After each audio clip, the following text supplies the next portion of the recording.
All right. Hi, everybody. It is welcome. I am Dr. Latoya Davis, and this is Ask Me Anything.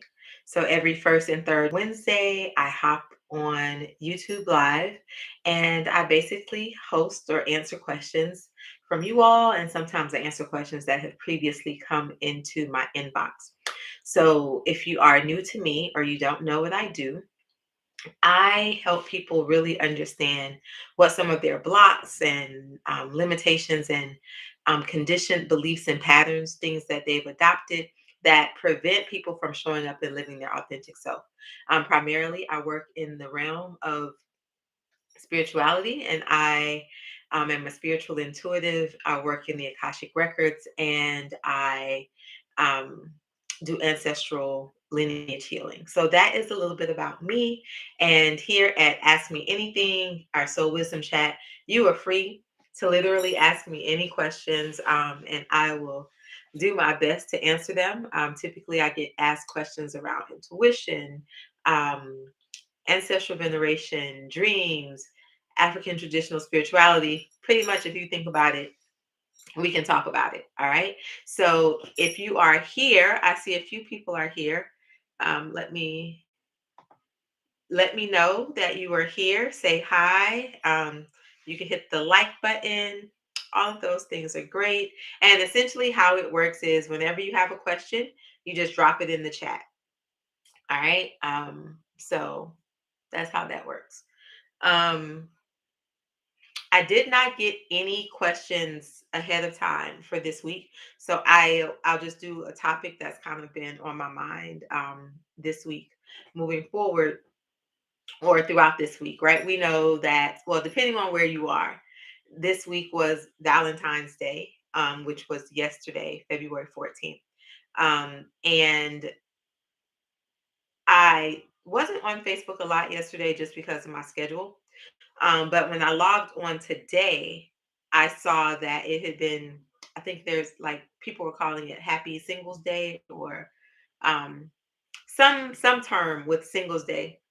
Hey Talia, and I was like, oh, that's cool, right? And a friend of mine had asked, did I celebrate Valentine's Day? And in general, I don't do holidays, right? My birthday. My birthday, well, anybody's birthday really is like the holiday that I celebrate, that I acknowledge, right? We're gonna go all out for your birthday, for my birthday. That's what I put real energy into.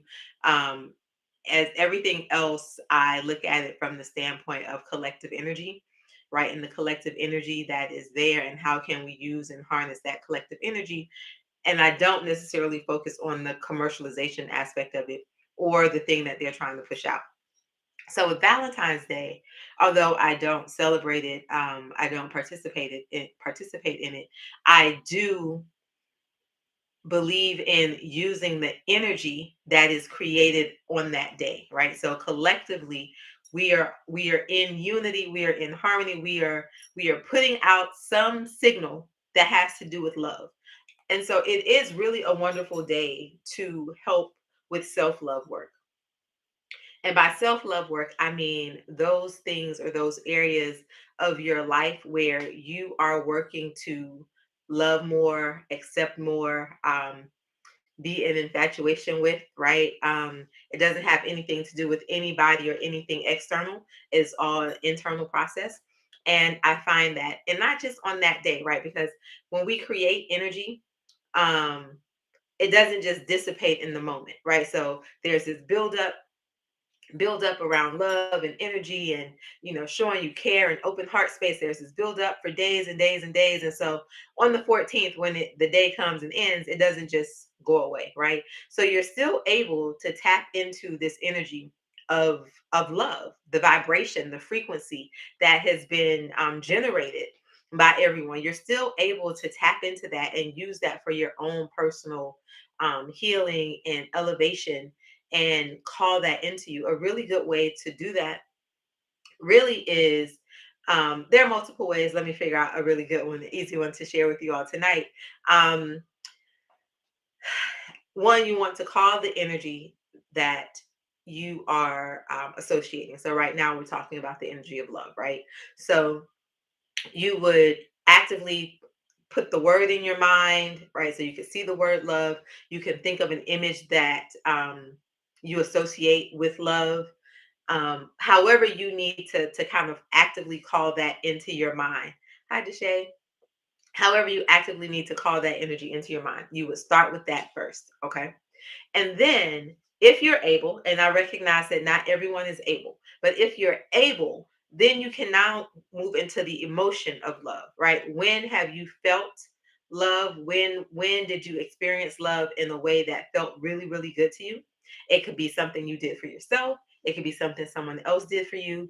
It could be something that you've given, and you're like, oh my gosh, I really like how that felt when I gave that particular aspect of love out, right? So some type of way that you're able to call in or now bring in the energy or the feeling of love, right? So we have the visual aspect, and now we're going to call in the energy of it, and just take a breath and breathe that in while holding that image, or it could just be the thought. It could be the thought of pure love, right? Holding that thought, bringing in that feeling.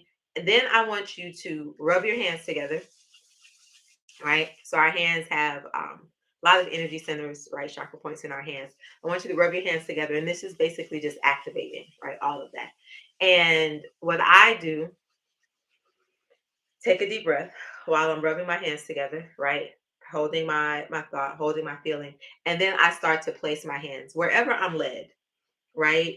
In this case, since we're talking about love specifically, I'll put it on my heart space, right? And I'll allow myself to feel whatever comes up, right? Just allow myself to be in that moment, allow my heart to go through whatever it needs to go through. I'm setting the intention that I'm infusing myself with the ultimate amount of love. Okay. And I just allow that to happen until this actually feels good. That's why I still have my hands here. I'm going to stop in a second. I just allow that to happen, right? You can do it again, right? You can go to various parts. So you can just keep calling that in. If you do not have a moment or something where you can call in what that idea of love feels like you don't actually intimately know what that feeling of love is that you want, then I say you can if there was a book that you a passage that you read, right, or a scene that you saw in the movie, something that when you saw it, even though you didn't actually experience, so when you read it or when you heard about it, that put you in the mind space of, oh my gosh, that feels good. You can bring that into your mind, right? You can bring the energy of that, and that will also work. So I hope that that helps somebody. But again, the bigger idea is don't get caught up on, and you'll hear me talk about this for every single holiday, but don't get caught up on the actual holiday itself. I'm not saying don't celebrate it. Do you be great? Whatever you love, I like it, right? Um, but in addition to that, think about what energy is being put into the larger atmosphere, and then tap into that energy that's being put into the larger atmosphere, because that energy is amplified, and now you call that into yourself to maximize your healing, like I said, your ascension, your progression. There are so many ways to do that and deal with it, but that was a really easy one that I gave, that doesn't really require a lot of time, thought, or know how. So, like I said, I hope that one helps. If you're here, let me know you're here. You can drop it in the chat. Um, and if you have a question, please feel to drop it in the chat. All right. Let me see what else is happening this week. So, and I'm in a new space. You see my lovely non-decorated wall right here, right? So, and I didn't think to bring over two things that I wanted to show y'all, but I hate when people get up and leave and I have to walk all the way across the room. So I'll just have to show it to you later.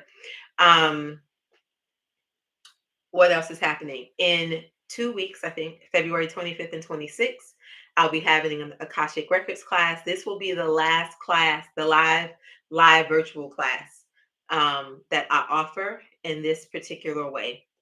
So if you're interested in that,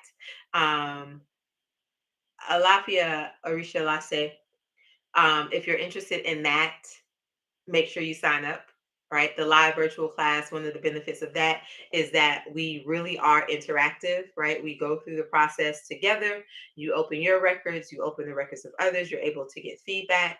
For those of you who might not be aware of what the Akashic Records are, essentially, it is an energetic kind of storehouse that has all past, present, and future information. And we're able to access that information in order to understand patterns, really understand our path and our purpose here in this lifetime. And it just allows us to kind of live in a more authentic and aligned space. And it helps with healing and elevation, right? Also helps with just our kind of energetic healing. So that class will be happening the 25th and 26th. Um, oh, happy birthday, Sammy. Yes, happy birthday. And Sammy, I will also not be here long, so don't worry. Only because I did, like I said, I didn't get any pre-questions. And so far, no one has dropped any in the chat. But talking about this, I just had another thought, something I wanted to talk about. So I mentioned that the Akashic Records are this storehouse of all past, present, and future information, right? I want to talk about the future idea of this, okay?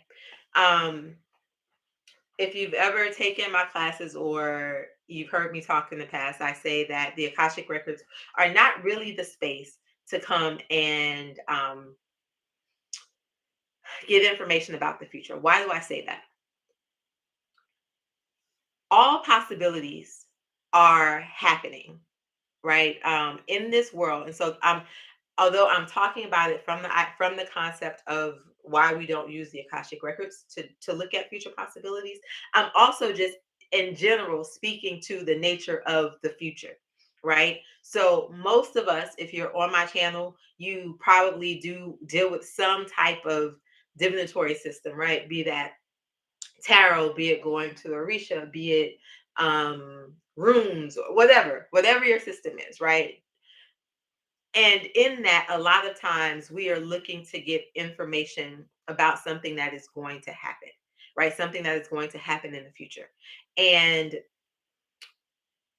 what I like to offer today is this understanding that when we are getting information, the information that we're getting is based on, I like to say, all things remaining consistent, right? So it's, I am on this particular trajectory or particular path, right? I've done this thing, I've done this thing.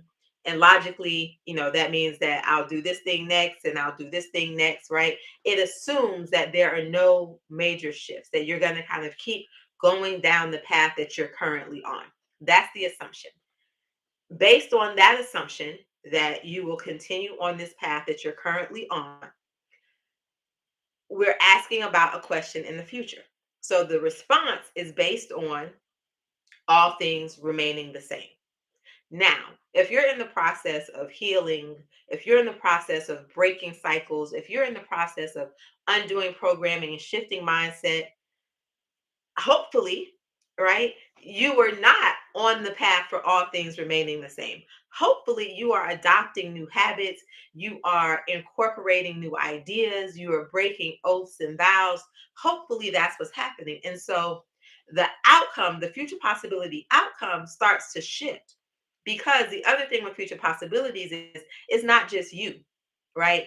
I am not the only person that impacts what happens, right? If I went to the store and maybe somebody else was on a new path. And so normally their normal trajectory would have had them at a particular place at a certain time. And then, I don't know, they started drinking all of a sudden last night and got drunk. And now, they ain't there. Right. So future possibilities just have a lot of different variables. And because in the Akashic Records, it holds all possibilities, literally infinite possibilities. It is really difficult to use that for future prediction. Sorry, I just kicked the thing. So questions. I'm feeling stuck again in an area I've cleared. Is it okay to redo the clearing 21-day activity? Yes. I would, so Zena, I would,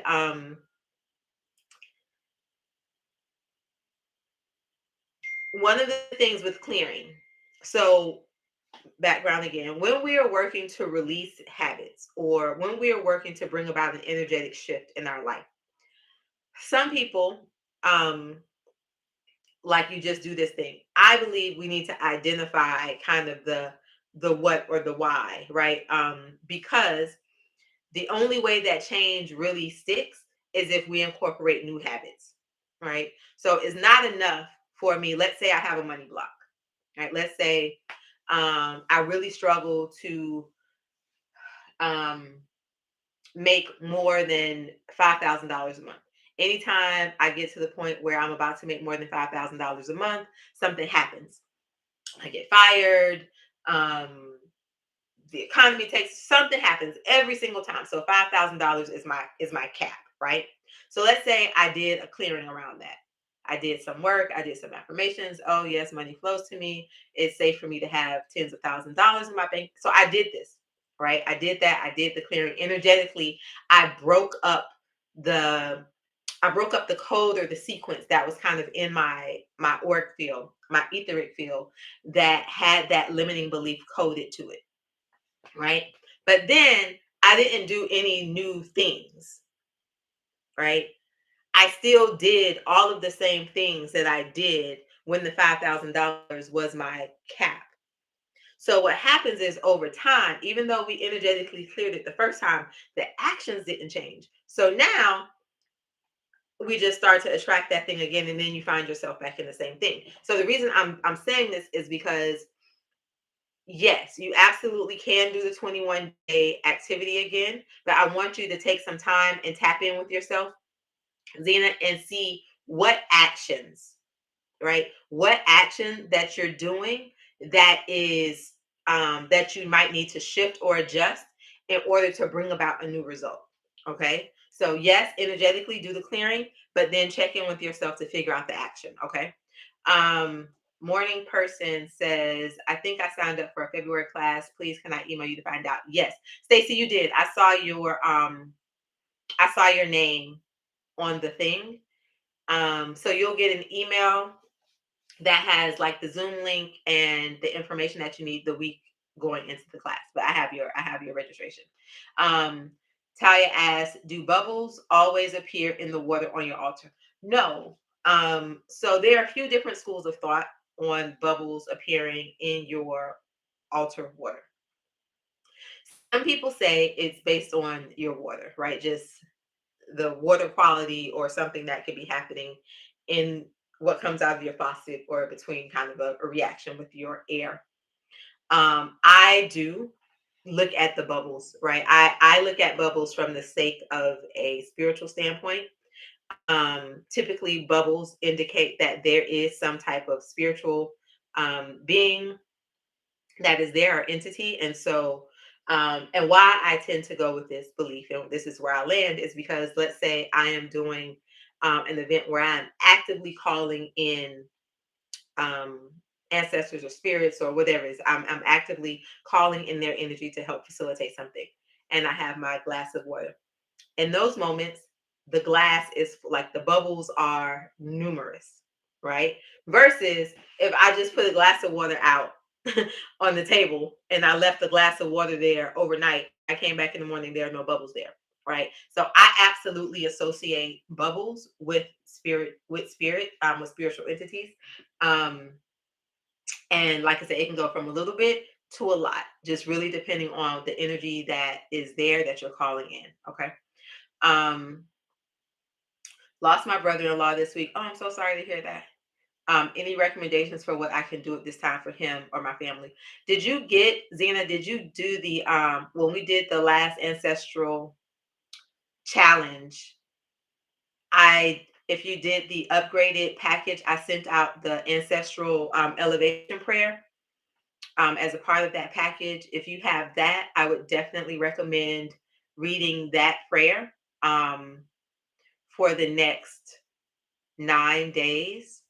Um, if you don't have that prayer, you can simply hold his name or call his name and say light, peace, and elevation to the spirit of, and then whatever his name is. Okay. So light, peace, and elevation.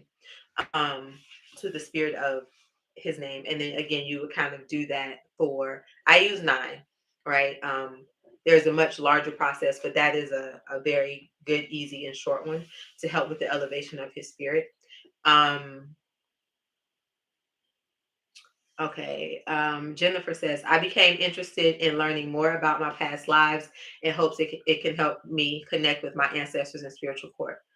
So, Jennifer,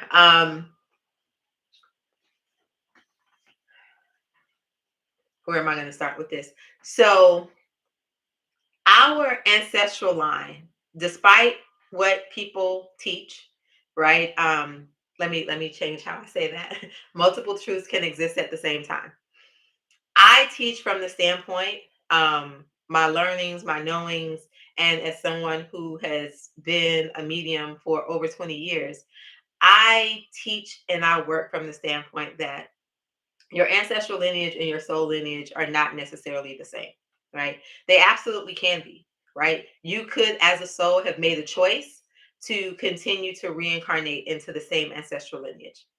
Most people don't, some people do, right? So, what I'm stating is not as an absolute. But in general, our soul lineage and our ancestral lineage are not the same. What do I mean by that? My soul lineage, or how my soul chooses to reincarnate, and this is where people start, I start to lose people, and that's okay. I can stand in that too, right? um let's say this lifetime I chose to be a Black woman. 5 lifetimes ago I chose to be a Brazilian man. 3 lifetimes before that i was a jewish I was Jewish, right? This isn't real, I'm just using this as an example, right? So at soul level, all of those were my experiences. I did not have the same ancestral lineage when I chose to be a Jewish person as I do now as a Black person, right? When I incarnated into this body, into this reality, into this lifetime, I made the choice to incarnate into a particular ancestral line and to deal with and understand and all of the things that were inclusive, essentially, of being with that particular ancestral lineage. But that doesn't mean that lifetime after lifetime after lifetime I was born into that same ancestral lineage. Now again, some people do. Some people say a part of my mission, a part of my path, a part of my thing is I am working to clear, to heal, to do whatever in this particular line. And they can come back, keep coming back in that particular line. I find that a lot in people who have um, like royal lineage. Um, I find that but still not every lifetime, right? They come back, but it's not every lifetime. Um, so using the Akashic records, or looking at past lives, I'm sorry, looking at past lives to connect with your ancestors isn't really the ticket, right? We connect with our ancestors here in just kind of this 3D plane. I'm not going to go into dimensions and spiritual levels, but it's not necessary to deal with past lives in order to connect with your ancestors, right? Um, because your ancestors are based on this life. Okay, your ancestors are based on this life. Same thing with your spiritual core, right? Our spiritual core, again, everything is nuanced. So we have our spirit guides, um, who are with us for this incarnation. And now we have our larger spiritual team, and our larger spiritual team definitely can have energies that we have dealt with over time, you know, have either embodied or have just been connected to us throughout time, and just kind of continues to morph and shift how that particular energy shows up for us. But your spiritual guides are assigned to you in this lifetime. And when you have your main one, who this lifetime he'll probably come, or I made him a he, um, they will come back. But in general, your spirit team kind of shifts. All right. Can we talk about cord cutting? Yes. Um, yes. So cord cutting. if we go back to this idea that all things are energy, right? I always leave with that concept. All things are energy. And as we interact, as we connect with people, right? We are leaving these energetic imprints, or we're leaving we're sending energy shoots. Let's go that way. Like we're sending energy shoots to everything. Like Spider-Man, how he does the thing and then the stuff comes out, right? So let's imagine every time I do something, every time I go somewhere, every person I interact with, energy shoot, right? Energy shoot. Depending on how many times, how much how intense the interaction was, how all of the variables determines how strong that cord is, right? Some cords or some of those little energy shoots will just disappear or soften. They don't disappear. Energy doesn't disappear, but they'll just soften, become to the point where it's a non-factor, right? It couldn't hold anything if you tried, right? Then there are others because that energy, because every time, right? That energy had shot so much that that cord became strong, right? It attached. It took a really strong hold in you, took a really strong hold in that other person, and or the other situation, right? Because we can have energy cords to non-people because all things are energy, right? We can be attached to a building, right? Which is why we do clearings and things for buildings and homes and locations. But um so when we're doing cord cutting, and that's the term that people use, right? But when we're doing cord cuttings, essentially what you're doing is trying to weaken or sever that connection in that particular way. There are multiple types of ways to do cord cutting. um um yeah, there's a lot to it, but essentially that's what it is, right? There's a connection that is there, that is strong, that has happened over time.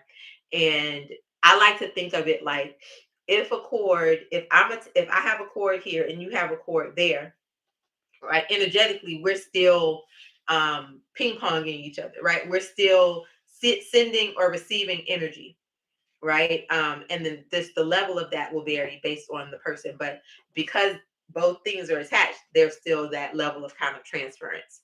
Um, can you use the Akashic Records to inquire about alliances and compatibility, i.e., romantic relationships, business partnerships, working with certain deities? Yes, absolutely. So because the Akashic Records are what I like to call your soul story, right? It understands you at a soul level, which is past this moment in time, but it incorporates all of you throughout all of eternity or up to this point, right? It is absolutely a way that you can understand what it helps you understand is one, if there's a particular lesson to be learned from that person, it can help you understand what their role is supposed to be in your life, what your role is supposed to be in their life. It could give you information kind of about ways to navigate to make things easier. Um, there's just so many ways that you can use the Akashic Records for alliances and compatibility, right? Yes, but definitely yes. And I do it with all things. I do it with all things before I hire people, before I contract work, all of it, right? I saw an interview with Linda Howe. She said we shouldn't be too worried about past lives. Yeah, so the thing with past lives is I do say that we should I don't dismiss past lives because a lot of some of the issues that we're having in this life could absolutely be from a past life. And so it's important for us to be able to, again, in order to break the thing, right? In order to break the pattern, to change the behaviors, to switch up the conditioning, we have to know points of origination. And so I absolutely believe that it's important um, to know when something from a past life is impacting you in this life. I do not support, like, some people just want to know, like, about all of their past lives. And I'm like, why?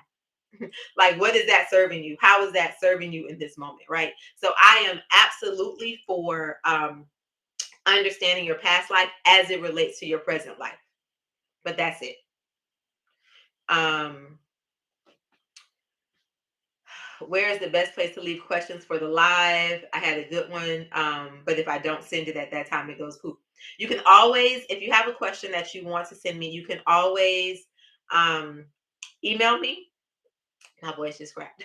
You can always email me, is Dr. Toya at sheheal2.com.